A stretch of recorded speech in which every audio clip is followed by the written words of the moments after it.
2:00 ng madaling araw, nakatayo si Binibining Bayan sa rooftop, balak tumalon. Ako lang ang nakakita sa kanya sa ganoong kalagayan, pero nakatayo lang ako sa isang tabi at naghikab-hikab pa. Listen, pwede bang kantahan muna kita bago ka tumalon? Bahagyang natigilan si Binibining Bayan pagkatapos ay tumango na lang. Gusto mo sa motel tayo? Nagiging interesado na ako sa'yo. Gusto ko lang siyang iligtas, pero parang gusto niya pa akong makasama. Sa gitna ng kanyang pagtataka, hinawakan ni Samsam ang kamay ko, balak bumaba, pero bigla siyang nadulas. Nahulog kami pareho. Lagot ka sa akin pag may susunod na buhay. Pagmulat ko ng aking mga mata, bumalik ako sa high school, sa mismong araw na balak kong ligawan si Trina. Kinakabahan si Trina, naghihintay ng aking panliligaw. Alam kong kung sasabihin ko lang ang gusto kong sabihin, papayag siya. Ganon ang nangyari noon. Pero nalilito ako sa aking kagalakan, hindi ko alam na ito ang simula ng isang trahedya. Sa pagbabalik tanaw sa nakalipas na 10 taon, nagmahalan kami, naghintayan, pero ang aming magkaibang pananaw ay nagdulot ng maraming away. At may mga bagay na nangyari na hindi ko kayang kalimutan. Ngayon, alam ko na ang magiging resulta, kaya hindi ko na ulitin ang aking pagkakamali. Sa nakaraan, ilang beses kong naisip na kung mabibigyan ako ng pagkakataong bumalik, hindi na ako makikisalamuha pa kay Trina. Sa pag-iisip nito, naging matatag ang aking tingin. Akala ni Trina na sa wakas ay naglakas loob na akong ligawan siya, kaya namumula ang kanyang pisngi at yumuko siya. Pero hindi niya inaasahan na sasabihin ko, Trina, nakaharang ka sa daan ko. Nagulat si Trina at sinabi, hindi mo ba ako balak ligawan? Pagkatapos niyang sabihin ito, napagtanto niya na parang atat siya. Sa kanyang tanong, umiti ako at sinabi, Trina, marami na akong pinag-isipan nitong mga nakaraang araw, at sa totoo lang, hindi tayo bagay. Kaya hindi na kita liligawan at hindi na kita guguluhin pa. Sana makahanap ka ng taong mas babagay sa'yo. Tuluyan nang natigilan si Trina. Parang bumagsak ang kanyang puso. Bakit ganito ang nangyayari? Hindi ba ito ang gusto ko? Saan ako nagkamali? Pagkatapos kong sabihin ito, tumalikod ako para umalis, pero bigla akong hinawakan ni Trina sa braso. Teka, hindi ito ang gusto ko. Naguguluhan siya at hindi niya alam ang kanyang sasabihin. Pinutol ko ang kanyang sinasabi. Trina, sabihin mo na lang na hindi mo ako gusto. Hindi ako magagalit at hindi rin kita guguluhin pa. Pagkatapos kong sabihin ito, balak ko nang umalis, pero hinawakan niya ng mahigpit ang aking damit. Sumimangot ako, balak siyang puwersahang tanggalin, pero nakita ko ang isang magandang figura. Isang babae na may maganda at malamig na mukha. Natigilan ako. Hindi dahil sa sobrang ganda niya, kundi dahil ang babaeng ito ang siyang humila sa akin mula sa rooftop at nagbigay sa akin ng bagong buhay. Napansin rin ng mga nanonood ang babae. Hindi ba't si Samsam yan ang Binibining Bayan? Sabi ng isa. Nabigla ako. Sa nakaraan, nakatuon lang ako kay Trina, hindi ko napapansin ang mga babae sa paligid ko. Hindi ko akalain na siya pala ang Binibining Bayan. At ang suplada niyang ugali ay hindi ka panipaniwala kumpara sa umiiyak na babae sa rooftop. Hindi ko maiwasang isipin kung gaano kaliit ang mundo. Narinig ni Samsam ang mga usapan, pero sanay na siya, kaya balak niya sanang umalis na lang ng walang imik. Pero humarang ako sa kanyang daraanan. Tumingala sa akin si Samsam. Nakita niya ang isang medyo gwapong mukha na may bahid ng pagiging siga. Hindi ko alam kung ano ang gusto kong gawin. Bigla ko siyang hinawakan sa kamay at hinila palayo sa mga tao. Anong nangyayari? Hindi naman talaga suplada si Samsam, mas mahiyain lang siya. Kaya nang hilahin ko siya palayo, sumunod na lang siya. Hoy, anong ginagawa mo? Nanliligaw ka, tapos bigla kang nagbago ng isip para habulin ang Binibining Bayan? Natauhan lang ang babaeng to nang malayo na kami. Naglakas loob siyang bawiin ang kanyang kamay. Saan mo ba ako dadalhin? Sabi ko, walang emosyon pero medyo malambing. Sumimangot ako, medyo nainip. Sumunod ka na lang, huwag ka nang magtanong. Sa paningin ng iba, isang malamig na diyosa si Samsam, pero sa totoo lang, takot siyang makipag-socialize. Nang pagalitan ko siya, muntik na siyang umiyak. Pero ang kanyang itsura ang nagdulot sa akin ng konsensya, kaya nasabi ko na lang, Ayan, akala ko suplada ka. Pagkatapos kong sabihin ito, hinila ko na siya palayo sa school. Hindi maintindihan ni Samsam ang sinabi ko. Parang nabuksan ko ang kanyang tunay na pagkatao. Pero saan niya ako dadalhin? Hindi alam ni Samsam ang kanyang nararamdaman. Bakit ang lakas ng loob ng lalaking ito? Hindi man lang siya nagsalita, pero gusto niya na akong hilahin. Pero hindi ako natatakot. Parang kampante pa nga ako. Parang hindi niya ako sasaktan. Pero pagkatapos nito, nasampal ako ng katotohanan. Natigilan ako nang makita ko ang karatula ng isang love motel. Hindi ba't masyadong mabilis ang pangyayari? O baka pwede munang manligaw bago, nalilito si Samsam dahil sa hindi ko inaasahang pagkilos. Bakit tayo nandito? Mahinang tanong ni Samsam. Tiningnan ko siya na parang nagtataka. Ano pa bang gagawin natin dito? Siyempre mag-check-in. Natigilan si Samsam. Hindi niya inaasahan na ganito ako kadiretso. Hindi pa tayo magkakilala, tapos dinala mo na ako sa motel? Hindi ba't bastos yan? Bumuka ang kanyang bibig at halata sa kanyang mukha na nagdududa siya sa buhay.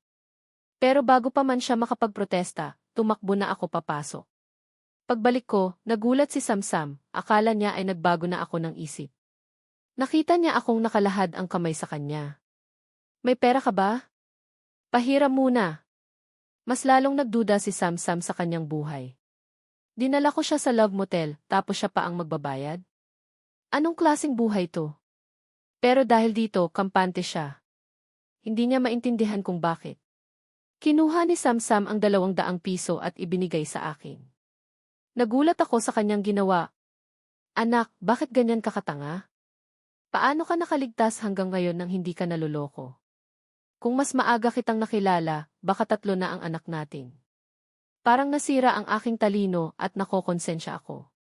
Habang buong buhay akong naghirap para maging bilyonaryo, nasira ito dahil sa babaeng ito na humila sa akin sa rooftop. Isang galit ang umakyat sa aking lalamunan. Alam mo ba kung gaano kahirap ang aking 10 taon?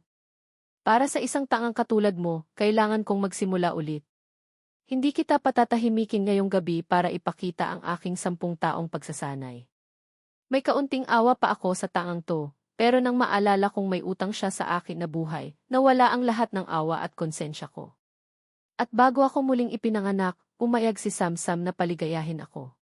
Kaya kinuha ko ang kanyang pera at pumunta sa motel. Sa loob ng kwarto, nagtitigan lang kami ng walang imik. Hindi na kinaya ni Samsam at kumurba ang kanyang bibig.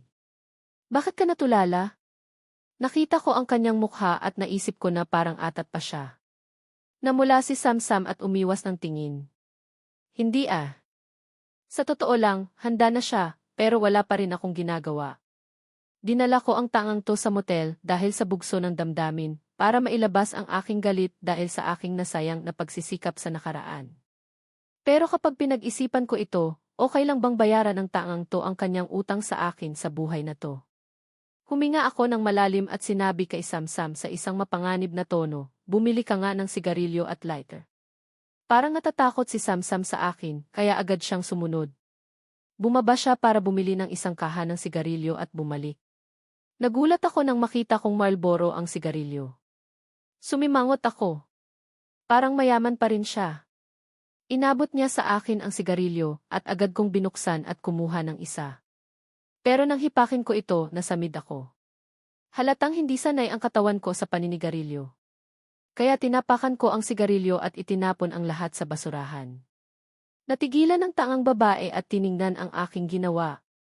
Akala niya siguro may problema sa binili niya, kaya nagtanong siya, bakit?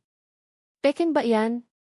Nagulat ako, tapos napagtanto ko na 2,007 pa lang ngayon, kaya maraming peking sigarilyo at alak. Napagkamalan tuloy ng tangang babae ang ginawa ko. Yumuko ako at bumuntong hininga. Sige, hindi na ako maninigarilyo. Mukhang nalilito si Samsam. Bumalik ako sa aking sarili at naramdaman kong may punto siya. Medyo maganda naman siya, kaya siya naging binibining bayan. Napaisip ako kung maganda bang pakasalan siya. Tutal, may utang naman siyang buhay sa akin. Kaso nga lang, napakatanga niya. Baka naman mamana ng anak ko yung bihi niya. Kinakabahan ako kung dapat ba akong maghanap ng isang babae na mas matalino. Pagkatapos, nahihiyang nagtanong si Samsam, bakit mo ako dinala rito? Ano pa bang dahilan?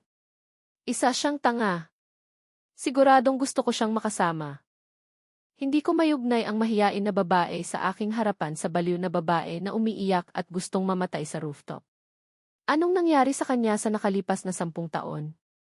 Lumipas ang ilang segundo, tapos sinabi ko na lang ng walang emosyon, utang mo to sa akin. Natigilan si Samsam at tila hindi maintindihan ang aking sinasabi. Hindi ko na ipinaliwanag at inulit ko na lang, kailangan mong malaman na kulang pa ang 3 anak para bayaran ang utang mo. Namula ang kanyang pisngi at nahiya. Naisip niya kung ano ang sinasabi ko. Masyado pang maaga para magkaroon ng 3 anak. Hindi masyadong matalino si Samsam at hindi siya makapag-isip ng maayos. Tahimik akong sumandal sa headboard, iniisip ang aking susunod na plano. Nataranta ako dahil sa biglaang pag-iisip ko tungkol sa panganganak. Nag-iisip ako kung ano ang aking magagawa. Hindi katulad ng inaasahan ko, hindi sapat na may alaala ako para magtagumpay. Maraming mga detalye na kailangang isaalang-alang. Minsan, ang isang maliit na pagkakamali ay maaaring humantong sa ibang resulta na kilala bilang butterfly effect. Ngayon, ako ang butterfly. Pagkatapos kong mag-isip, napagtanto ko na ang pinakamahalagang bagay ay ang aking pagkakita sa hinaharap. Sa madaling salita, ang aking pinakamalakas na sandata ay kung paano ko babaguhin ang mundo. Ang mundo sa hinaharap ay binuo mula sa maraming pagsubok at kaya kong piliin ang tamang resulta sa simula pa lang. Sa pag-iisip nito, naging matatag ang aking tingin. Kailangan ko ng tulong at pera. Para sa tulong, naisip ko ang aking kaibigan na si Hao. Si Hao ang tumulong sa akin ng husto sa nakaraan. Maraming beses, wala siyang sapat na tulog at maraming beses din siyang naospital dahil sa kalasingan. Komplikado ang aking nararamdaman para sa kaibigan kong ito. May mga taong nababagay sa kahirapan pero hindi sa kayamanan. Si Hao ay masipag pero nang dumating ang magandang panahon, nagkamali siya. Siguro dahil sa kanyang pananaw o sa kanyang pagkalito. Nang magkapera siya, nagyabang siya, niligawan ang diyosa ng unibersidad at nagpakasal agad. Ang problemang ito ay nagmula sa kanyang kasal. Dahil sa pera, hinikayat siya ng kanyang asawa na magnakaw ng pondo ng kumpanya. Ang perang iyon ay para sana sa pagpapalawak ng kumpanya at muntik na akong malugi. Dahil sa aming pagkakaibigan, hiniling ko lang na ibalik niya ang pera nang hindi siya kinasuhan, pero doon na nagtapos ang aming pagkakaibigan. Si Hao ngayon ay katulad ni Trina. Alam ko na ang resulta, pero ulitin ko pa rin ba ang aking pagkakamali? Kilala ko si Hao bilang isang ordinaryong tao. Mahirap para sa kanya na kumita ng pera na lampas sa kanyang isip. Kung mas malaki ang pera, hindi niya mapipigilan ang kanyang sarili. Kung walang sapat na determinasyon, hindi ka magtatagumpay. Sa pag-iisip nito, bumuntong hininga ako, medyo nag-aalala.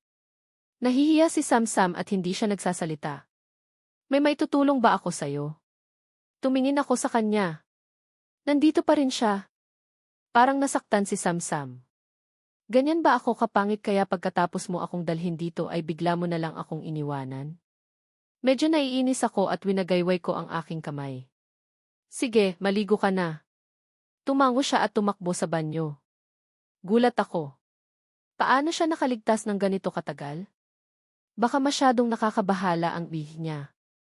Hindi na dapat magkaanak ang isang to. Baka mamana niya ang pagiging tanga. Sa totoo lang, gusto ko lang siyang paalisin. Kailangan ko munang mag-isip ng maayos. Dahil hindi ko na mapagkakatiwalaan si Hao, kailangan kong mag-isip kung sino pa ang mapagkakatiwalaan ko. Bigla kong naisip ang isang figura. Siya ang pangunahing dahilan kung bakit naging matagumpay ang aking negosyo sa nakaraan. Kalahati ng aking tagumpay sa nakaraan ay dahil sa kanya. Si Lin, isang talento ng University of Commerce. Nang magkita kami sa nakaraan, nagte-training si Lin, tinulungan ko si Lin at naging magkaibigan kami. Pagkatapos, nagsimula kami ng negosyo at ginawa ni Lin ang kanyang makakaya para tulungan ako. Nag-isip ako at naisip ko na si Lin ay nasa 2 taon na. Kailangan kong hanapan ng paraan para maisali si Lin sa aking plano. Habang nagpaplano ako, binuksan ni Samsam ang pinto ng banyo. Nakabalot lang siya ng tuwalya at may tubig sa kanyang balat. Aminado ako na medyo kinilig ako. Totoong maganda siya, kahit na tanga siya. Hindi comfortable si Samsam. Huwag ka nang tumingin. Namula si Samsam. Napagtanto ko na masyado na akong nagiging agresibo. Wala akong balak na gawin yon. Bakit hindi na lang ako tumingin? Sa pag-iisip nito, mas tumitig ako sa kanya. Namula si Samsam at hindi niya alam kung anong gagawin. Huminga ako ng malalim, balak tumawag sa bahay para sabihin na hindi ako uwi, pero naalala ko na wala pa akong cellphone sa panahong to. May cellphone ka ba? Diretsahan kong tanong. Ibinigay ni Samsam ang kanyang cellphone. Isang Nokia 95. Mayaman nga. Noong 2007, nagkakahalaga ang A75 ng higit sa 6,000 piso. Parang naglabas ako ng 20,000 piso para bumili ng pinakamahal na iPhone pagkatapos ng 20 taon. Tumawag ako sa bahay at sinabi ko na matutulog ako sa bahay ng kaibigan ko. Sinubukan kong sabihin ang kaunting makakaya ko para hindi malito ang aking mga magulang. Ipagpaumanhin ang ilang mga posibleng pagkakamali sa gramatika at bokabularyo dahil ang pagsasalin ng ilang mga konsepto ay maaaring maging mahirap. Sabi ko kay Samsam, magbihis ka na at kumain tayo. Parang nagulat si Samsam. Tapos na? Ang bilis naman. Bahagya akong tumawa. Wala pang tapos. Hindi ka makakatakas. Nag-book ako ng kwarto magdamag, tapos kakain lang tayo. Marami pang laro. Nagpakitang inosente si Samsam na kumurap-kurap, namumula ang kanyang mukha. Habang nagbibihis ang tangang to, sinabi ko ng pabiro, pwede ko bang hawakan muna? Parang nagyelo ang hangin. Sa wakas, natupad ang gusto ko. Ang katawan ni Samsam ay napakaganda na, sayang kung hindi ko susulitin. Sabay kaming bumaba. Sumusunod si Samsam sa akin, hindi makatingin ang diretsyo. Nagtataka naman ang receptionist sa lobby. Alam nilang estudyante kami, kaya alam na nila ang nangyari. Pero wala pang kalahating oras, tapos na agad. Binansagan na nila akong imahina. Noong 2007, panahon pa ng tunay na ekonomiya. Puno ang mga kalye ng mga maliliit na negosyo. Basta na lang akong pumili ng isang ihawan at bumili ng ilang pagkain. Si Samsam pa rin ang nagbayad. Tiningnan ako ng may-ari na parang hindi makapaniwala. Isang lalaking umaasa sa babae. Hindi ko na lang pinansin. Pagdating namin sa convenience store, bumili ako ng isang kahon ng beer. Siyempre, si Samsam pa rin ang nagbayad. Hindi ako umiinom ng alak, sabi ni Samsam.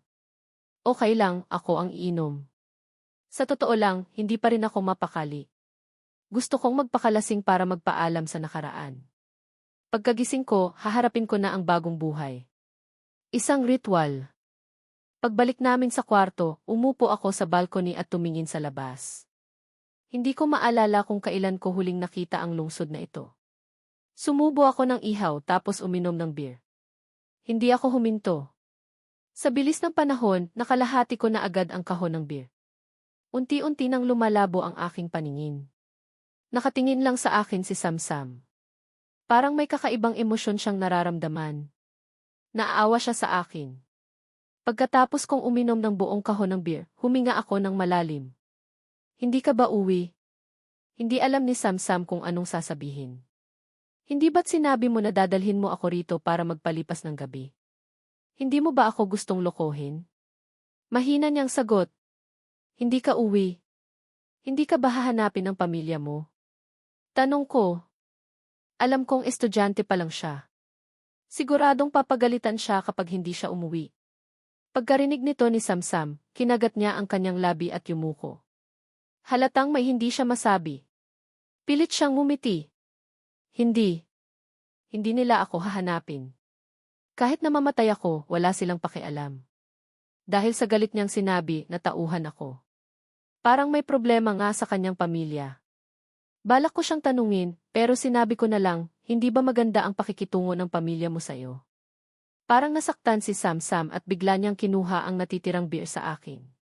Pagkatapos, uminom siya. Pagkatapos niyang uminom, umiyak siya. Parang baliw. Tulad ng dati.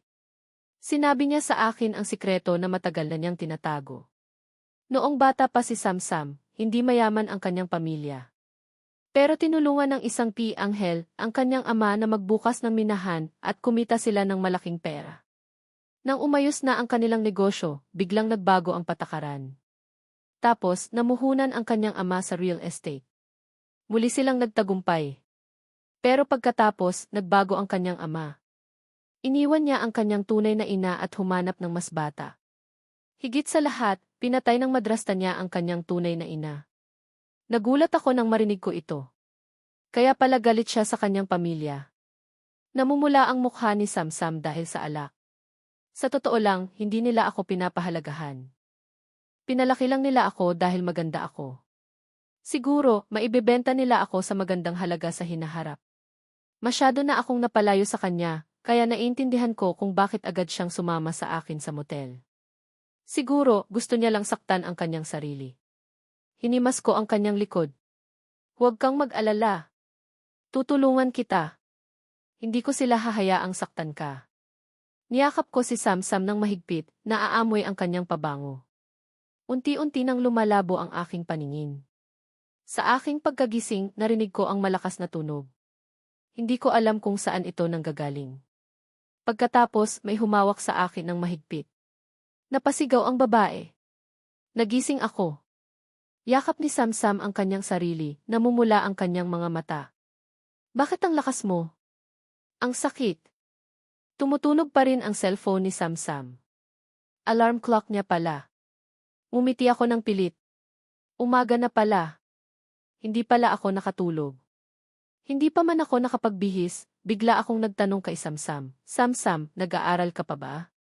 Nagulat si Samsam at tumango. Sige, ipagpaalam mo na lang ako. Balak kong hanapin si Lynn sa universidad. Nagulat si Samsam at nagtanong, saan ka pupunta? Bigla akong naging makulit at sinabi, susubukan kong maghanap ng estudyante para buhayin. Parang naging bato si Samsam. Ano ba to? Kagabi lang nakipagtalik sa akin tapos ngayon maghahanap na ng estudyante para buhayin? Kung sinabi ito ng isang matandang manyakis, hindi ako magugulat. Pero siya, ilang taon pa lang siya. Ang weird. Alam ko na kung ano ang kanyang reaksyon, kaya hindi ko na lang pinansin. Umiti ako tapos lumabas. Pagbalik ko, kinuha ko ang sigarilyo sa basurahan.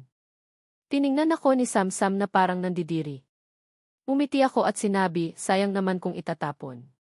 Hindi man ako naninigarilyo, pwede ko namang ibigay sa iba. Pagkatapos naming mag-check out, sabay kaming umalis ni Samsam sa motel. May nakita akong gwapong estudyante na kinukusot ang kanyang mata. Parang nakita niya ang binibining bayan na lumabas ng motel kasama ng isang lalaki. Parang pamilyar ang lalaki. Yung nanligaw kahapon. Ang lalaki na humila kay Samsam habang nanliligaw kahapon ay kumalat na agad sa buong school. Ngayon, nakita nila na lumabas sila sa motel. Siguradong kakalat agad ang balita. Pero wala akong pakialam. Hinila ko si Samsam para mag-almusal. Pagkatapos naming kumain, nagpaalam na ako kay Samsam. Nakatulala si Samsam habang pinapanood akong umalis. Pero pagkaalis ko, bumalik ako. Sumimangot si Samsam, nagtataka. Pagtingin niya, nakita niya akong nakalahad ang kamay. Tapos kinakamot ko pa ang ilong ko. Pahingi ng 100 piso. Walang hiya akong humihingi ng pera. Galit na galit si Samsam. Hindi lang niya ako dinala sa motel, kukunin ko pa ang pera niya. Para saan? Para maghanap ng estudyante para buhayin? Pero binigay niya pa rin sa akin. Natatakot na baka hindi sapat, kaya dinagdagan pa niya ng mas malaking pera. Kinuha ko ang kanyang pera para hanapin si Lynn. Si Samsam naman, palihim na nagpunta sa klase ko para ipagpaalam ako. Alam ng class president na si Samsam ay sikat sa buong school. Isa siyang mayaman. Pero hindi niya alam kung bakit niya ako ipinagpapaalam. Nakapamiwang si Trina, tinitingnan ang figura ni Samsam. Kahapon, balak ko sanang ligawan si Trina, pero bigla akong umatras. Pagkatapos, hinila ko si Samsam. Naguguluhan si Trina, pero ayaw niyang maniwala na may relasyon kami ni Samsam. Hanggang sa pinagpaalam ako ni Samsam. Parang gustong sumabog ang kanyang mukha. Totoo ba ang mga bali-balita? Magkasama sila sa motel. Hindi ko pinansin ang mga bagay na to, hindi ko alam kung bakit ako nandito. 7 taon na akong nakatira sa lungsod na ito. Sumakay ako sa bus papunta sa school. Nagtanong ako sa isang estudyante at nalaman ko kung saan ang dormitoryo ni Lynn. Si Lynn ang may talento at sikat. Sa ilalim ng dormitoryo ni Lynn, kinukulit siya ng isang lalaki. Ate, kailangan ko ng pera. Kulang ang pera ko para makabili ng libro. Tahimik lang na tinitingnan ni Lynn ang lalaki sa kanyang harapan. Walang emosyon sa kanyang mga mata. Anak siya ng ampon na magulang ni Lynn, si Hawk. Namatay ang tunay na magulang ni Lynn sa isang aksidente. Dahil bata pa siya, walang gustong umampon sa kanya. Kinuha ng katrabaho ng kanyang mga magulang na si Ming ang kanyang custody. Pero may iba siyang balak. Gusto niyang pakasalan si Lynn kay Hawk. Hindi maganda ang buhay ni Lynn sa kanyang mga ampon na magulang. Siya ang gumagawa ng lahat ng gawaing bahay. Hindi nila siya gustong gastusan. Kaya, nakadepende si Lynn sa scholarship niya. Upang makapagkolehiyo, nagtatrabaho siya. Sa madaling salita, hanggang sa makilala niya ako, puro trahedya lang ang nangyari kay Lynn, pero kahit na ganoon, matatag pa rin ang babaeng ito. Noong 2005, naging valedictorian siya ng buong lungsod. Mayroon siyang VV na 163. Dapat sana ay nakapasok siya sa magagandang universidad, pero ayaw ng kanyang mga ampon na maging masyado siyang matagumpay. Kaya, pinilit nila siyang pumasok sa school sa lungsod. Bukod pa doon, hindi nila siya pinag-aaral, tapos pupunta pa sila sa school para manghingi ng pera. Sobra talaga. Sa nakaraan, nagdusa ng husto si Lynn hanggang sa mawala ang kanyang kagalakan sa buhay. Nagkaroon siya ng depresyon. Buti na lang at gumaling siya noong makilala niya ako. Pero mayroon pa rin siyang problema. Madalas siyang magkaroon ng bangungot at hindi siya makatulog ng maayos. Buti na lang at hindi pa huli ang lahat. Bigla kong naramdaman na pantay ang lahat.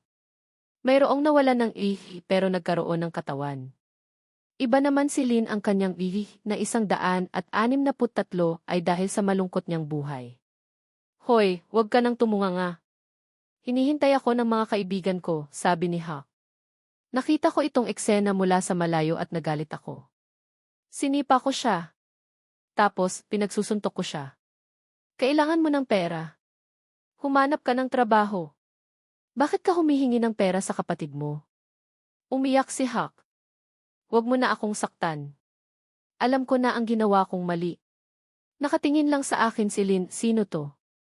Bakit siya nananakit ng tao? Pero sa totoo lang, naisip niya na okay lang na sinaktan ko siya. Tahimik lang siyang nanonood habang pinoproblema ko si Hawk. Dahil sa sigaw ni Hawk, nakita ito ng mga estudyante. Lumabas pa ang dormitory manager. Pero hindi siya nakialam. Alam kong magkakaproblema ako dito, kaya hinila ko si Lynn palayo. Gusto niyang magprotesta, pero nagtataka siya kung bakit ako nandito. Pagdating namin sa Food Street malapit sa universidad, nagtanong si Lynn, kilala mo ba ako? Umiti ako. Sikat ka kaya?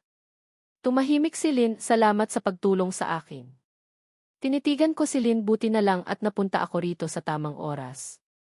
Iba ang itsura ni Lynn ngayon kumpara noong una ko siyang nakita. Makalipas ang kalahating oras, umupo kami sa isang restaurant na may 20 taon na. Basta ko na lang kinuha ang karne at ibinigay sa kanya. Mukhang matanda ka. Hindi sigurado si Lynn. Tumango ako. Mas matanda ako sa'yo ng 3 taon. Nagulat si Lynn, bakit mo ako hinahanap? Ibinaba ko ang aking chopsticks.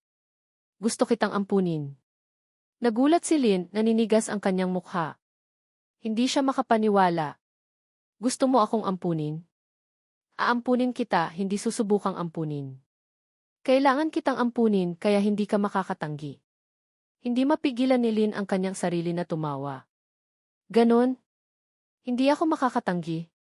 Tumango ako. Tama. Hindi ka makakatanggi. Kaya ngayon, inampun na kita. Mas lalong gustong tumawa ni Lynn, tapos anong gagawin ko? Gulat ako. Totoo ba to? Talaga bang naloko ko siya? Sa totoo lang, sinabi ito ni Lynn sa akin noon. Kung mabibigyan daw siya ng pagkakataon, gusto niya na ampunin ko na lang siya. Huminga ako ng malalim. Siyempre, kailangan mong kumita ng pera. Gagawa ako ng isang malaking bagay, tapos tutulungan mo akong magbilang ng pera. Mas lalong nagtataka si Lin makalipas ang 4 na oras, nakita sila sa palengke sa Hangzhou. Habang tinitingnan niya ang ihawan, hindi mapigilan ni Lin na mapangiti. Ito ba ang sinasabi mong malaking bagay? Medyo napahiya ako. Kailangan nating magsimula sa maliit tapos ikaw ang magbabayad. Napakadaming iniisip ni Lin parang napasubo ako. Ito ba ang sinasabi mong pag-aampon? Ako ang nagbabayad. Naiinis si Lin. Seryoso kong sinabi, kailangan mo ring magbayad para sa mga ingredients. Hindi masyadong mahigpit ang mga manager sa Hangzhou, kaya pwede kang magbenta sa parke basta may bakante. Tumahimik lang si Lin habang nakaupo sa bato sa likod ko. Parang nananaginip siya. Nabubuhay siya na lang. Ang kaibahan lang, ako ang nagbabayad para sa lahat. Sumimangot si Lin, hindi niya gusto ang nangyayari. Nagdududa siya na ginagamit ko lang siya. Napaisip siya. Mukha ba akong ganun? Umiti ako at sinabi, mukhang ang ganun. Hindi lang kita papagtrabahuhin, pagbubuntisin pa kita. Nagulat si Lin, seryoso ba talaga siya? Bigla niyang naisip na hindi sapat ang kanyang Biglang nagtanong si Lin, taga-Hangzhou ka ba? Busy ako sa pag-ihaw nang magtanong si Lin. Tumahimik si Lin tapos nagpatuloy. Pupunta ka ba sa Shanghai para hanapin ako? Tumahimik si Lin tapos nagtanong, bakit mo naisipang ampunin ako? Sabi ko na lang sa kanya, sayang ka. Mas maganda pang gamitin ka sa ibang bagay. Sumingkit ang mga mata ni Lin, ganun ba? Akala ko galing ka sa future. Pinagpawisan ako sa sobrang kaba. Nakakatakot pala ang taong may gihik na 163. Sa ilang tanong lang, nalaman niya agad ang katotohanan. Sa unang araw ko, nakipagtalik ako kay Samsam.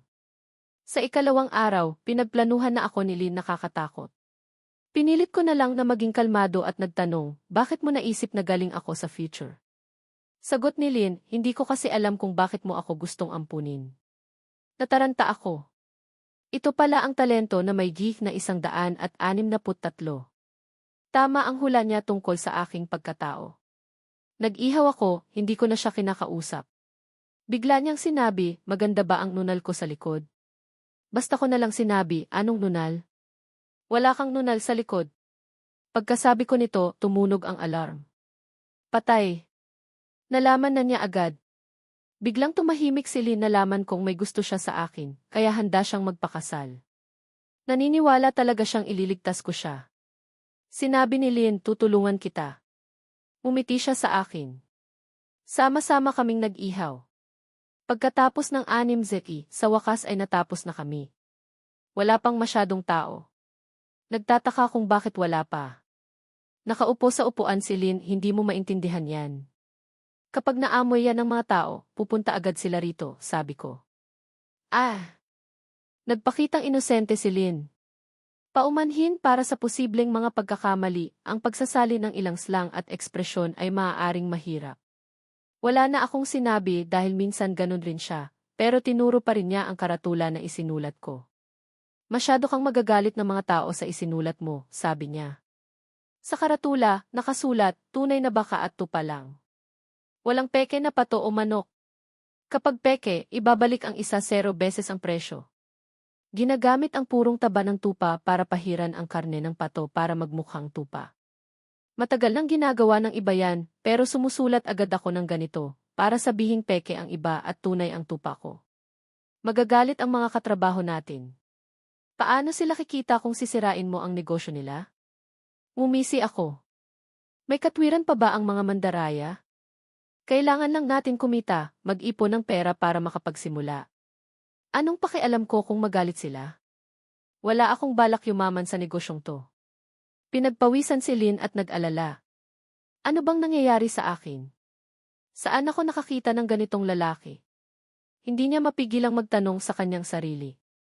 Sa kasamaang palad, hindi siya masasagot ng kanya ring hinaharap, pero hindi niya namamalayan na mas lalo siyang nagmamahal sa akin. Sigurado ka bang tunay na tupa ang karne mo? Tanong ng isang customer. Siyempre. Katatapos lang natin hiwain yan. Sabi ko. Kung ganun, pahingi ng 2 order. Dagdagan mo ng gulay. Ano yung gulay na yan? Hindi pa ako nakakita nito. Ah, bawang. Wala pa niyan dito. Gusto ko sanang subukan, sabi ko. Sa 2007, hindi pa uso yung bawang. Okay, patikim nga, sabi ng customer na parang mayaman at marami ng nalasahan. Pagkatapos kong magtrabaho sa iba't ibang event, nagkaroon na ako ng kasanayan sa pag-ihaw, at kahit paano, kaya kong magtayo ng negosyo. Sige, tikman mo yan, sabi ko. Pagkain niya, sinabi niya agad na masarap. Ang galing! Hindi ako nagsisisi. Pahingi pa, sabi niya. Inabot ko kay Lynn ang ihaw. Nagulat siya. Benta to, hindi kain. Sabi ko. Noon ko lang napansin na matagal na palang nakatingin si Lynn sa ihaw. Galit na galit ako sa mga magulang ni Lynn dahil sa pagpapahirap sa kanya. Habang nag-ihaw ako, tahimik lang na kumakain si Lynn at pinapanood ako. Hindi madaling mag-ihaw, lalo na ang gulay. Sa ilang minuto, kumita ako ng 200 piso. Ganon kalaki ang kitaan sa negosyong to, pero nakakapagod. Basang-basa na ako ng pawis. Mag-asawa ba kayo? Tanong ng customer kay Lynn bago umalis. Tumingin ako kay Lynn, gumaganti lang ba siya dahil kinukulit ko siya kanina? Hinampas ako ni Lynn at tumango. Gumaan ang loob ko. Nagpapasalamat ako dahil tinanggap niya ako. Kumikita kami para makapagnegosyo, sabi ko. Pagkaalis ng customer, nagtanong ako kay Lynn, masarap ba? Nagulat si Lynn dahil sa tawag ko sa kanya. Mumisi ako at tinawag siyang imahal na ginawa ko lang sa kama. Naalala ko tuloy ang mga nangyari. Naguguluhan ako. Alam kong may gusto sa akin si Lynn, pero sa mga nangyayari, napagtanto ko na parang peke. Nagulat ako kay Lynn, akala ko, niloloko rin siya.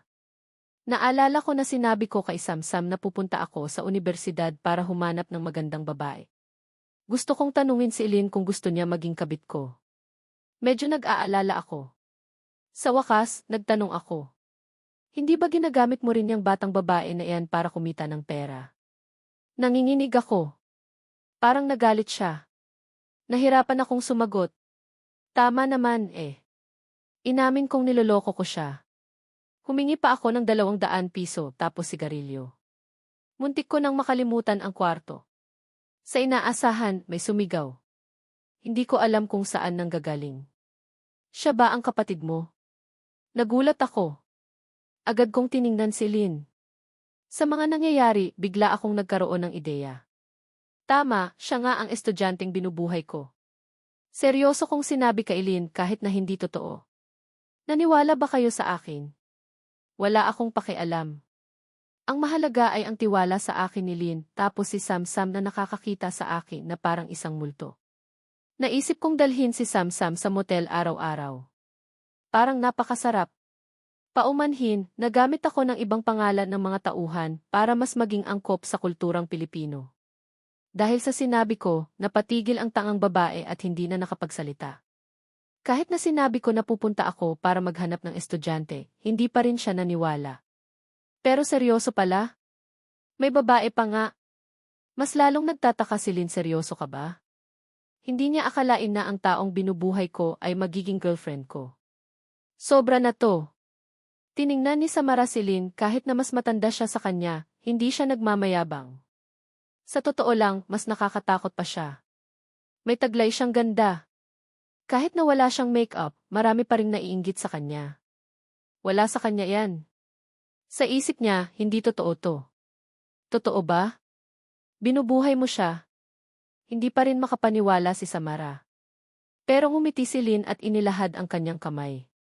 Ako si Lynn, sabi niya. Estudyanteng binubuhay niya. May gusto rin palang makipaglaro. Agad na hinawakan ni Samara ang kanyang kamay. Ako si Samara. Baka ginagamit lang ako ni Ben, kaya nakakalimutan niya na ako. Dahil kumikita kami, wala na akong pakialam. Hindi ko na lang pinansin ang mga problema. Sa kasamaang palad, nagsimula na rin siyang magtanong tungkol sa akin. Bakit kaya ako may relasyon sa kanya? Sabi ni Lynn, hindi siya matalino. Nasaktan ako. Maganda naman, sabi ko. Tumawa si Lynn, totoo ba? Hindi ako tumawa. Tahimik lang ako. Hindi ko na alam kung ano ang nangyayari sa akin. Sa ngayon, kailangan ko na lang magtrabaho. Nagtrabaho ako ng buong araw. Mas lalo akong nagiging masipag para sa pera. Bumisita si Samara. Hindi niya ako tinulungan. Kumakain lang siya. Sabi ko, hindi ka ba uwi? Umiling lang siya at sinabing ayaw niya. Nagkamot ako sa ulo. Hindi ko siya maintindihan. Kumain ka na rin, sabi ko. Parang wala siyang pakialam. Nahihiya na akong sabihin sa kanya. Hindi ko na alam kung anong sasabihin. Tinanong ko na lang, gusto mo pa bang mag-check-in ulit tayo? Dinadala mo ako sa motel, sagot niya. Nagulat ako. Baka gusto niya talaga. Binubuhay mo ang babae na yan. Mukhang nagalit siya.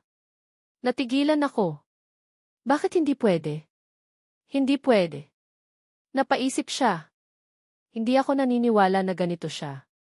Hindi niya maintindihan kung bakit niloko ko siya. Hindi niya kayang ipaliwanag. Naiinis ako sa kanya. Hindi ko maintindihan kung paano ko siya kailangang tratuhin. Sa isang iglap, ayaw ko na sa kanya. Sa sandaling iyon, may naisip ako. Napapagod na ako. Anong problema? Tanong ni Lynn sa akin. Mukhang alam na niya. Ginagamit mo rin siya para makakuha ng pera. Hindi ako nakasagot. Biglang sumulpot si Samara at nagtanong, siya ba ang kapatid mo? Nagulat ako at nagpalipat-lipat ang tingin sa kanilang dalawa. May naisip ako. Siguro siya nga yung estudyante na binubuhay ko. Sa isip ko, sabihin ko na lang ang totoo. Inamin ko na. Alam kong mapapagalitan ako ni Lynn, wala akong pakialam. Sa isip niya, ano na kayang iniisip niya? Hindi ko alam. Hindi ko na lang pinansin. Alam mo, ikaw ang mahal ko. Natahimik ang lahat. Galit na galit si Samara. Sa isang iglap, nagbago ang lahat. Hindi ko maintindihan kung bakit. Wala na akong sasabihin. Sa mga nangyayari, bigla akong nagkaroon ng ideya. Hindi ko alam kung ano ang gagawin. Sabi ko, paano tong kariton? Nagulat si Lynn, bakit? Saan mo dadalhin yan? Sa bahay ko ba?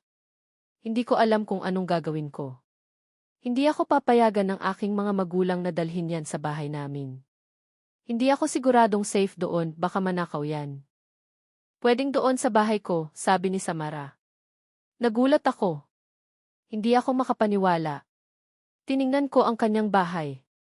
Ang yaman niya. Kung di ko lang siya nakilala, hindi ko malalaman na mayaman pala siya. Sa kabilang banda, wala siyang pakialam. Parang wala lang sa kanya na mayaman siya. Nakita ni Lynn kung gaano kalapit kami sa isa't isa. Paano siya? Tanong ni Lynn, mukhang nag-aalala siya. Hinampas ko si Lynn, huwag ka nang mag-alala. Sabi ni Lynn, ang yaman niya. Bakit kaya ako may relasyon sa ganung babae? Paumanhin sa posibleng mga kamalian sa mga salita at gramatika, ginawa ko ang aking makakaya para maging natural ang tunog sa Tagalog. Napatahimik si Samara sa mga katwiran ko. Kahit na sinabi kong pupunta ako sa unibersidad para maghanap ng babae, hindi pa rin niya ako pinaniwalaan. Saan kaya siya kumukuha ng lakas ng loob? Kahit na pinupuri ko ang babae, ayaw pa rin niya ako. Napayuko na lang siya. Napaisip tuloy ako kung tanga ba siya. Mas lalong nagtataka si Lena. Seryoso ka ba? Ginagawa mo talaga to? Hindi niya maintindihan kung bakit ko ginagawa to sa kanya. Niloloko mo ako. Pero dahil matagal na kaming magkaibigan, sinabi ko sa kanya ang totoo. Napatahimik si Lena. Ano kayang iniisip niya? Gusto ko siyang tulungan. Humingi ako ng susi para makapasok si Lena at ipunin ang kariton. Hindi ko na maintindihan kung anong nangyayari. Ano bang ginagawa ko? Habang hinihintay ako, biglang nagtanong si Samara, mag-check-in ba tayo? Baka inaasar niya lang ako. Kahit na ganun, sinabi ko pa rin okay. Pero hindi na ako nakinig sa kanya. Galit na sinabi ni Lena, punta na tayo. Muntik na kaming madapa. Naguguluhan pa rin ako. Alam ko na. Inggit ka lang kasi mas maganda ako. Napayuko ako. Hindi ko maintindihan kung anong nangyayari. Tiningnan ko si Lena at naguguluhan ako. Huwag kang mag-alala, sabi ko sa kanya. Gusto kitang tulungan. Sabi ko yan dahil alam kong mayroon pa rin siyang nararamdaman para sa akin. Hindi madali maging mahirap. Sinabi ko sa kanya, tinatrato kitang parang reyna. Kahit anong sabihin ko, hindi pa rin siya masaya. Ano bang dapat kong gawin? Naguguluhan ako. Sa wakas, umiti ako. Gusto mo bang mag-check-in? Nagulat si Lena. Gusto mo ba talaga yan? Tumango ako. Siyempre. Sabi ni Lena, dahil gusto mo, hindi kita pipigilan. Maganda yan. Tiningnan ko si Lena. Bigla akong kinabahan. Ano na kaya ang mangyayari? Sa isip ko, tumatakbo agad ako papunta sa bahay ni Lena. Ano kaya ang iniisip ni Lena? Kahit na alam kong niloloko niya ako, sinabi ko pa rin, hindi kita lolokohin. Sabi ni Lena, hindi ako natatakot sa iyo. Kahit anong mangyari, hindi ako matatakot. Sigurado ako. Kahit na mahirap paniwalaan. Hindi man lang nagsasalita si Lena sa buong bayahe. Ano kaya ang iniisip niya? Naguguluhan ako. Pagdating namin, tahimik ang bahay. Walang tao dito, sabi ni Lena. Okay lang yan. Malayo ang trabaho ng mga magulang ko at hindi sila madalas umuwi. Nagtatrabaho sila sa restaurant at doon na rin sila madalas matulog, paliwanag ko. Kahit na may gusto pa rin sa akin, napakasakit pa rin. Ano kaya ang maiisip ng mga magulang ko kapag nalaman nila na binubuhay ko si Lena? Ano kayang iniisip ni Lena? Hindi ako makahinga. Tara na, sabi ko. Tumango lang siya. Pagdating namin sa kwarto, tinapon ko ang lahat ng pera sa kama. Natigilan ako. Sobrang dami. Sabi ni Lena. Ang yaman mo. Hindi ko kayang itago ang pagkabigla ko. Nakakagulat pala. Ang yaman ko. Sobrang dami ng pera. Ang yaman natin. Sabi ni Lena. Gusto niya ba ako? Hindi ko alam kung ano ang nararamdaman ko. Mukha siyang excited. Nakinig ako at sinabing tama siya. Sa panahong ito, hindi pa uso ang online shopping o paglabas sa bahay. Kadalasan, sa bahay lang sila at nanonood ng TV, maraming pera. Sinabi niya na napakarami ng pera namin. Pinagmasdan ko si Lena. Ano kayang iniisip niya? Hinawakan ko ang kanyang kamay. Tayo na, sabi ko. Ano kayang iniisip niya? Habang nagbibilang, nakita ko ang maliit na babaeng nakaupo. Ano kaya ang iniisip niya? Naguguluhan ako. Bigla siyang tumayo at sinabing may alam na siya. Ano na kaya ang mangyayari? Alam ko na. Kabit ka. Tanga talaga siya. Sinabi na lang niya yan. Gusto kong tumawa. Binaliwala ko lang siya. Kabit ka, sabi ni Samara. Hindi ko siya pinansin. Tiningnan kami ni Lena. Galit siya sa aming dalawa. Alam ko na. Kaya mo ako ginagamit. Nagalit siya dahil sa hindi ko pagpansin sa kanya. Hindi ko na alam ang gagawin. Napayuko na lang ako. Parang walang nakikinig sa akin. Sa sobrang gulo ng isip ko, napatahimik na lang ako.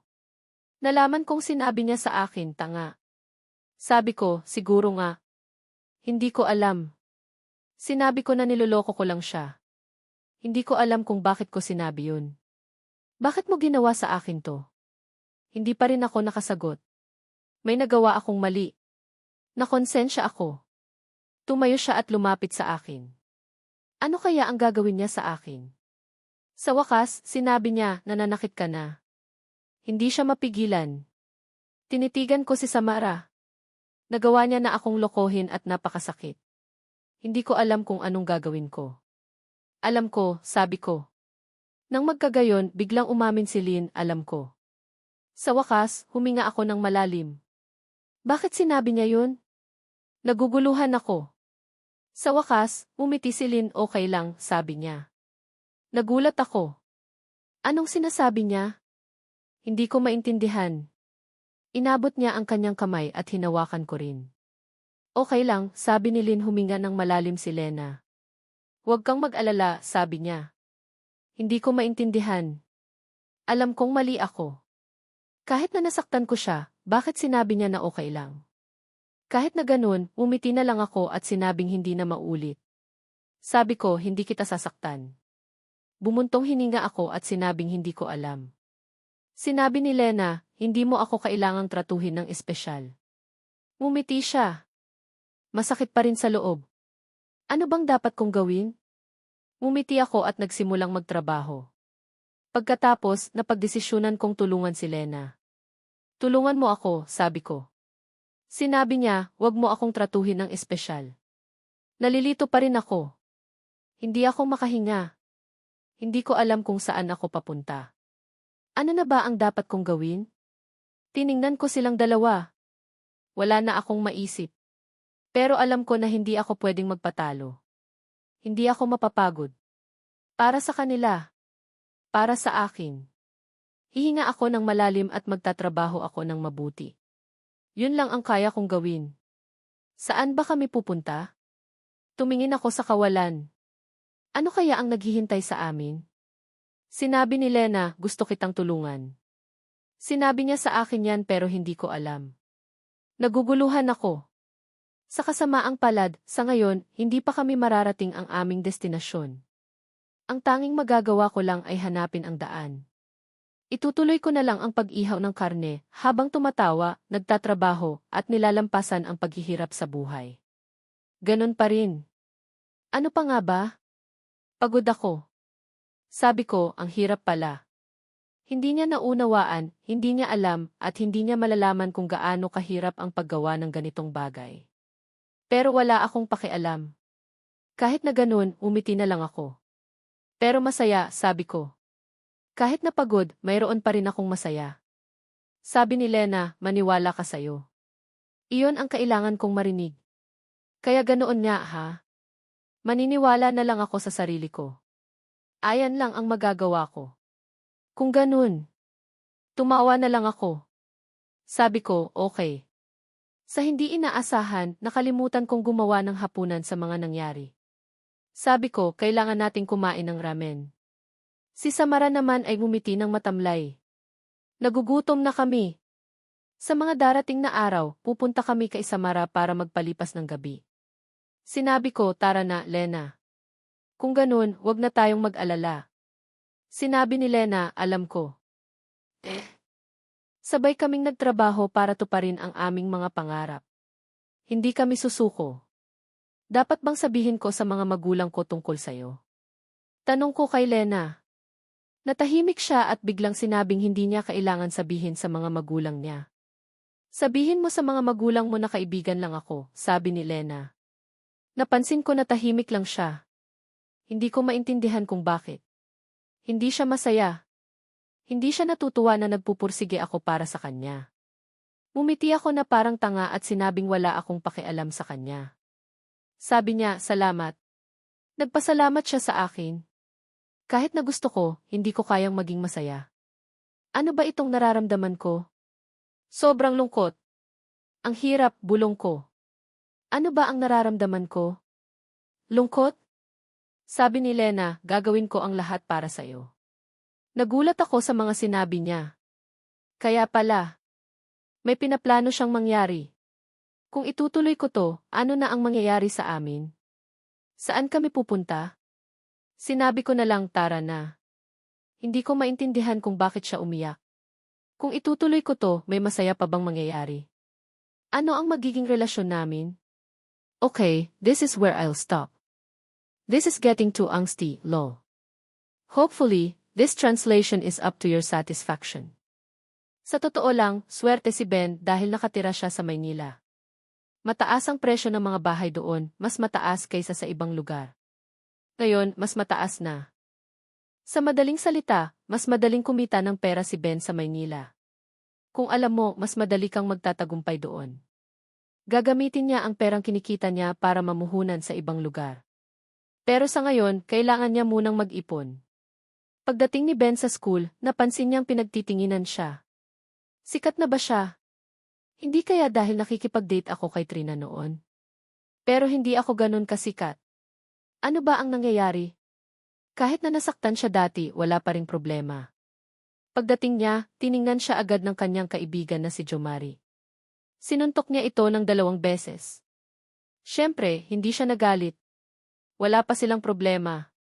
Umupo si Ben sa kanyang upuan at nagsimulang maghanda ng kanyang gamit. Kahapon ay hindi siya nakapasok at ngayon ay bagong buhay para sa kanya. Ano ba ang nangyari sa inyo ni Samara? Tanong ni Jomari. Nagulat si Ben paano nalaman ni Jomari ang tungkol kay Samara. Nagulat siya at nagtanong, paano mo nalaman?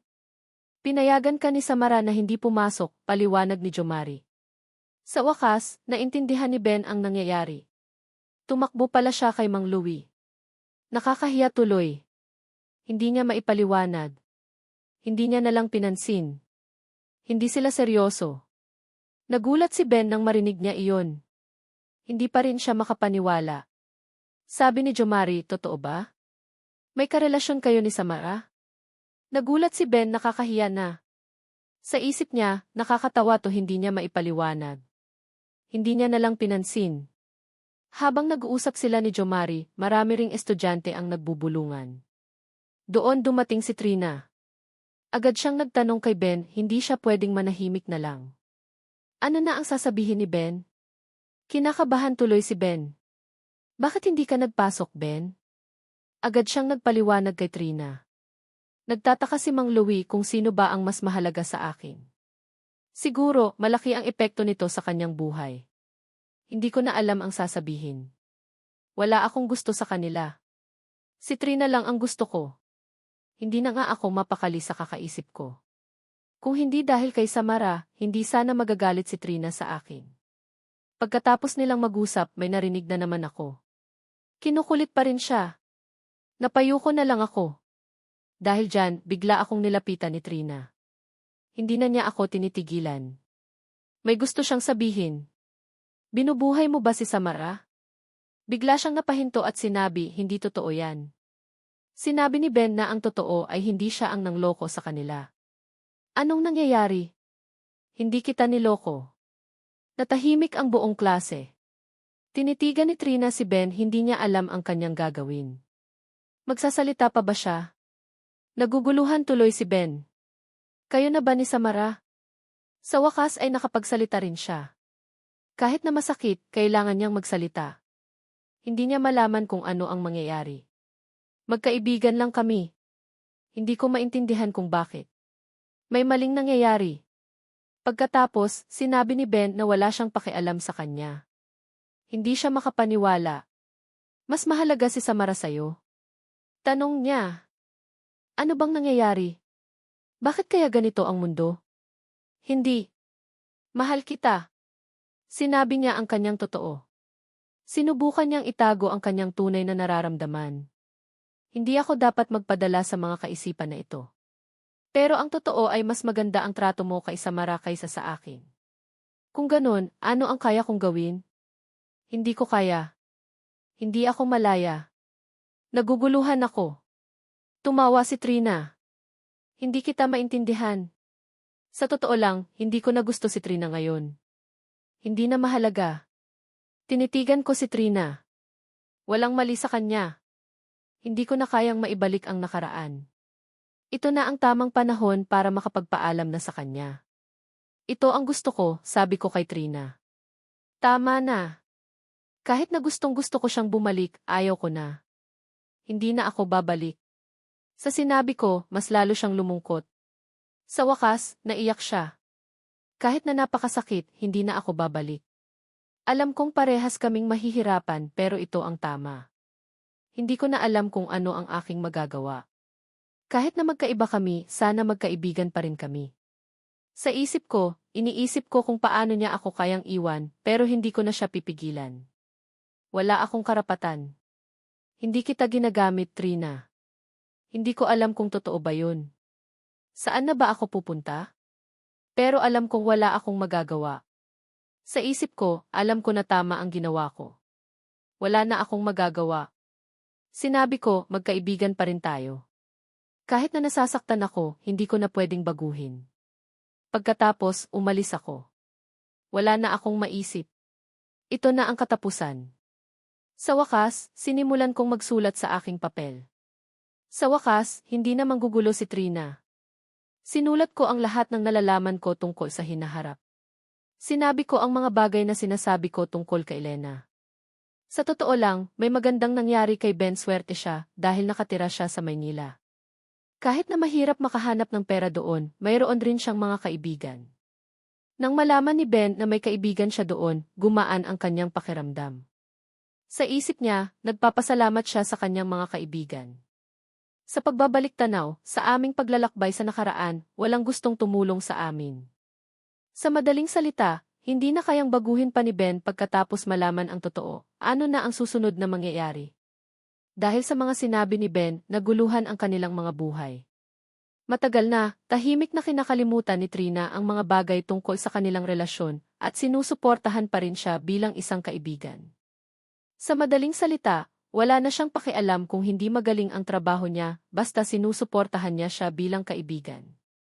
Tiningnan pabalik ni Ben ang lahat ng ito, pero wala siyang maisip tungkol kay Trina. Sa maikling salita, naisip niya na sa nangyari sa kanila, mas lalo siyang lumakas. Wala siyang maisip. Sa paglipas ng 2 oras, hindi siya nagpaistorbo sa akin. Sa madaling salita, hindi sinasadya ng kanyang mga katrabaho ang lahat ng ito, at nag-uusap lang sila, at tinitingnan ang nangyayari, pero hindi niya malaman kung ano ang sinasabi nila. Gusto niya lang kumita ng pera at magtrabaho ng maayos. Sabi niya, ano ba ang ginagawa ng mga tao? Sobrang daming tao. Sa pagbabalik tanaw, tila hindi madali ang trabaho para sa 2 taong ito. Sa maikling salita, nakikipagkaibigan ako sa mga nagtatrabaho sa ganitong mga gawain, at may kinalaman ako sa lahat ng ito, kaya nagpunta ako kay Mang Louie. Ano ba itong pinagagawa ni Mang Louie? Nang marinig ang kanyang mga salita, naisip ni Ben ang tungkol sa kanyang nakaraan at hindi niya maintindihan. Dahil matagal na silang magkaibigan ni Mang Louie, sa maikling salita, hindi siya kailangang mag-alala tungkol sa kaibigan dahil nakipag-ugnayan na siya dito dati. Sabi ni Ben, alam na niya iyon. Hindi pa rin kami nagbabago. Bigla siyang nagtaka. Tumigil ako saglit at tiningnan ang aking paligid. Tanging ang aking kaibigan ang nakakakita. Sabi sa akin ng kaibigan ko, alam mo ba? Sabi ni Ben, tara na. Hindi na tayo magbabago. Pagdating sa daungan, nagtaka na naman si Lena at si Samara. Anong ginagawa natin dito? Nalilito si Lena kung ano ba ang iniisip ni Ben noong nakaraan, nag-ihaw kami ng karne, pero ngayon ay nandito na kami sa daungan. Hindi niya maintindihan. Hindi niya maipaliwanag. Walang sinabi si Ben, pero tiningnan ang kanyang paligid at humanap ng isa na tutulong sa kanya. Sabi ni Ben, teka, may alam ka ba tungkol sa mga talaba? Humarang si Ben, may tumutulong sa kanya, pero gusto pa rin nilang maghanap. Sabi niya, sige, itatry ko, dahil kung itry niya na hanapin, ang lahat ng item ay magiging mas malinaw. Malaking pasalamat ni Ben sa kanyang kaibigan. Sabi ni Ben, basta itry mo lang. Kung ayaw nila, okay lang. Mayroon silang lahat ng brand. Noong 2007, hindi pa sila ganun kasikat, kaya sinabi ko sa kanila, ipakita niyo ang mga produkto. Mula sa New Zealand pala. Hindi ko alam, sabi ko. Dahil hindi pa ito sikat sa Pilipinas, gusto nilang itry ang negosyong ito. Ngayon, si Ben na lang ang tutulong. Sige, itatry ko. Ang katotohanan, masyadong mahal ang lahat ng produkto na nabibili sa mga grocery, kaya ito ang dahilan kung bakit naghahanap siya ng mga paraan para bumili. Sa madaling salita, wala siyang alam. Maghanap ka na lang ng bago, sabi ko kay Manong. Si Manong ay abala sa kanyang trabaho at wala siyang kinalaman sa akin. Pero wala akong pakialam. Maghanap ka lang, sabi ko kay Manong. Sa wakas, nalaman niya at binuksan niya na ang kanyang bibig. Pagdating kay Manong, tinanong siya ng isang lalaki. Nang magkita sila sa isang maliit na silid, nagkamay sila. May gustong kumita ng pera, sabi ng lalaki kay Ben. Wala akong alam, sabi ni Ben. Itinanong niya ang pangalan ko sa mga nakatira doon na may mga koneksyon doon. Sa hindi sinasadya, masaya siya at gusto niya ring makakita ng iba na masaya. Pinakilala niya si Ben sa isang taong mas matanda sa kanila. Dahil gusto ni Ben na makakuha ng mga gamit sa mababang presyo, kaya naisip niya na mas magaling doon. Sabi sa akin, anong trabaho mo? Hindi ba dapat ako mismo ang magtatanong tungkol sa kanya? Napakamot siya. Kung walang makakabili nito, hindi ko malalaman kung anong mangyayari. Hindi ko alam kung mabibili niya to. Kung ganun, itatry ko na lang to. Sa madaling salita, kung may magtitiwala sa akin, ibibigay ko ang aking makakaya. Ako si Manong, sabi ko sa kanya. Huminga ako ng malalim. Dahil gusto ko nang tulungan si Manong, kailangan kong gawin ang aking makakaya para dito. Sabi sa akin, itatago ko. Walang problema. May pag-asa na ba? Tiningnan ako ng lalaki at tinulungan ako sa aking mga ginagawa. Sabi ko, salamat. Habang kinukuha ang aking susi, bigla akong tinulungan ng lalaki. Masaya si Manong na tinulungan ko siya. Okay, itatry ko.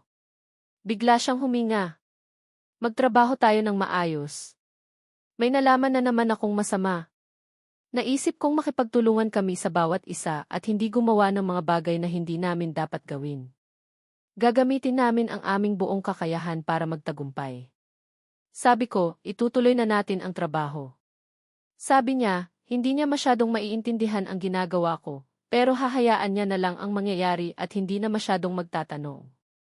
Pagkatapos kong maayos ang lahat, binayaran ko ang lalaki ng 200 piso at nagpasalamat. Nang may matapos na malungkot, mas maraming mangyayaring masaya. Alam kong hindi kami magtatagal pero magtatrabaho kami habang kaya namin.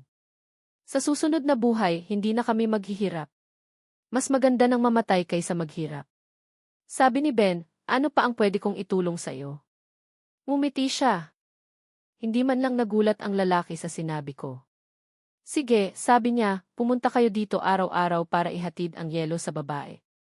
Hindi namin kayang panatilihing sariwa ang mga talaba na yan. Iniabot ko sa kanya ang address ng bahay ni Samara. Napatingin siya at mukhang nagulat, pero sinabi niya, magbabayad kayo ng dagdag na 20 kada araw. Sa isip ng lalaki, kung pupunta ako doon araw-araw, baka makita ng iba at isumbong siya. Kung ganun, mapapagalitan siya at mawawalan siya ng pera. Dagdag pa dun, baka mawalan pa siya ng trabaho. Dahil sa paghingi ko ng yelo, hindi na siya masyadong mapapahamak at kikita pa siya ng pera. Okay lang sa akin yun. Sabi ko, sige, pupunta kami doon. Pagkaalis namin, tinanong ni Lena, paano mo ibibenta yan? Umisi ako at sinabing, sa gabi. 2 piso kada piraso. Subukan mong isipin kung gaano kalaki ang ating kikitain. Nanlaki ang mga mata ni Lena pero nagdududa pa rin siya. Hindi kaya mahirap ibenta ang mga yan? Hintayin mo lang ako, sagot ko. Hindi ko sinabi sa kanya ang aking plano. Kung may pangalan na ipampalakas, mas magbebenta kami ng mga yan. Sabi ko, hintayin mo na lang ako. Kahit napayat si Lena, kakayanin niya pa rin to, sinabi ko sa kanya ang lahat ng magagandang mangyayari. Hindi naman nagreklamo si Lena. Pero napakahirap nito. Nagtatrabaho na rin siya kanina. Sa isip niya, gagawin ni Ben ang lahat para sa kanya. Kahit na mahirap ito, hindi siya susuko. Inilipat ko ang pangalan sa phone ko at pagkatapos, pumunta kami sa grocery. Nagbili kami ng iba pang mga materyales. Pagpasok namin, hindi sila gaanong mapili sa aming dalawa. Sabi niya, ang dami na ng gastos natin. Nagturo si Lena at agad kong itinuro sa kanya ang lahat ng nalalaman ko. Pagkatapos, sinabi ni Lena, gusto mo bang makagawa ng sarili mong business? Nagulat ako, pero ngumiti siya at sinabing, gagawin ko ang lahat. Hindi na ako dapat magpadalos-dalos, pero inisip ko na napaka-importante nitong tulungan. Kahit na may mali sa isip niya, hindi ko na kayang maghinayang. Sabi ko sa kanya, napakagaling mo. Wala akong ibang masabi. Gusto kong magtiwala sa kanya. Alam kong niloloko ko lang siya, pero mas gusto ko na siyang tulungan. Habang kumukuha ng aming mga order, hinila ako ng isang tao. Alam kong may mali, kaya agad akong tumalikod at nakita ko si Samara. Tahimik lang siyang nakatingin sa akin. Alam kong nagalit siya. Tahimik lang ang kanyang mga mata. Uwi pa ba kayo? Sa wakas ay nagsalita rin si Samara. Nagulat ako. Hindi, sabi niya. Agad siyang tumango na parang sasabog siya. Sabi ni Lena, tara na. Alam kong naiinis siya sa amin. Hindi niya alam na ganito kami. Hindi ko alam anong gagawin ko. Hindi ko maintindihan. Mas maganda kung hinayaan ko na lang siya mag-isa. Sabi ko, alam ko at umiling. Sabi ni Samara, hindi ka nababalik. Sabi ko na rin yan. Pero ang kanyang mga salita ay masakit, kaya sumakit ang dibdib ko. Ang totoo, masakit. Umiti na lang ako. Kahit na walang sinuman, hindi na ako malulungkot. Hindi man ako nagtagumpay dati, magtatagumpay ako ngayon. Alam kong mahirap isipin kung bakit ko gusto, pero gusto ko siyang tulungan.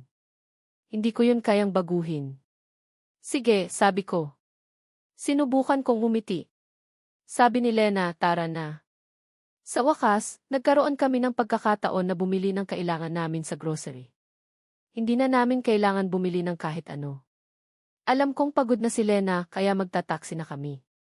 Sa kasamaang palad, mas malaki ang gastos namin. Kahit na ganun, nasasabik pa rin ako na bumalik. Sa kabutihang palad, hindi kami nagkamali sa aming napili. Nagtipid ako dahil nagtatrabaho na kami.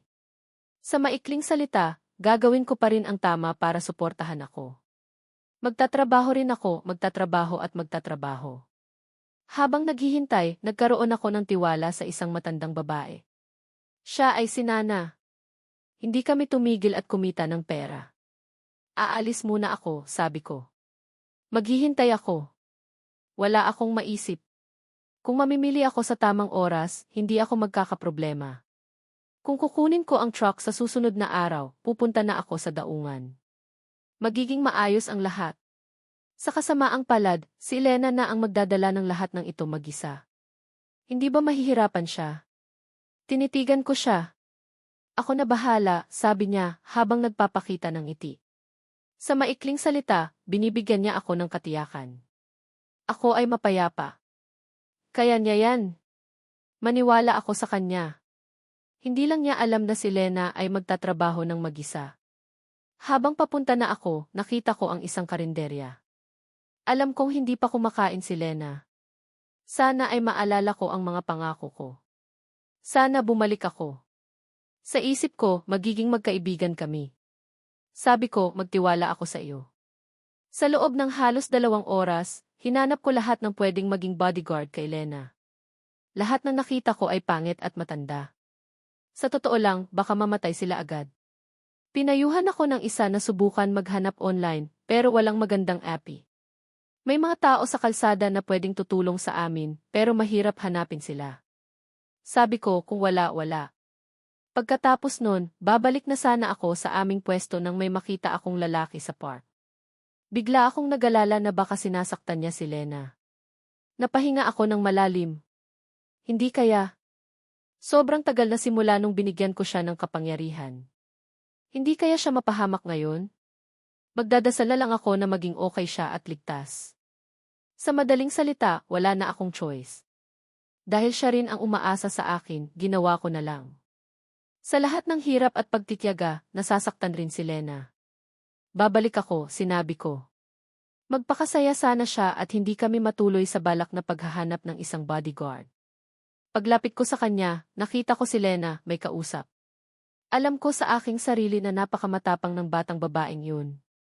Sa maikling salita, nagpapasalamat ako na naging mapayapa. Alam na ang dahilan kung bakit ko pinoprotektahan ang anghel na ito. Nagpapasalamat ako na may kasama siya sa sandaling iyon. Pagdating ko doon, tiningnan ako ni Lena at ngumiti sa akin. Sa wakas ay nandito ka na. Sige, ipakikilala ko na sayo, sabi niya. Gusto kong sumigaw. Ano itong kabaliwan? Kung itutuloy niya pa rin, ano ang kanyang gagawin?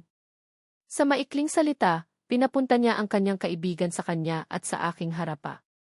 Ano bang kabaliwan itong nangad?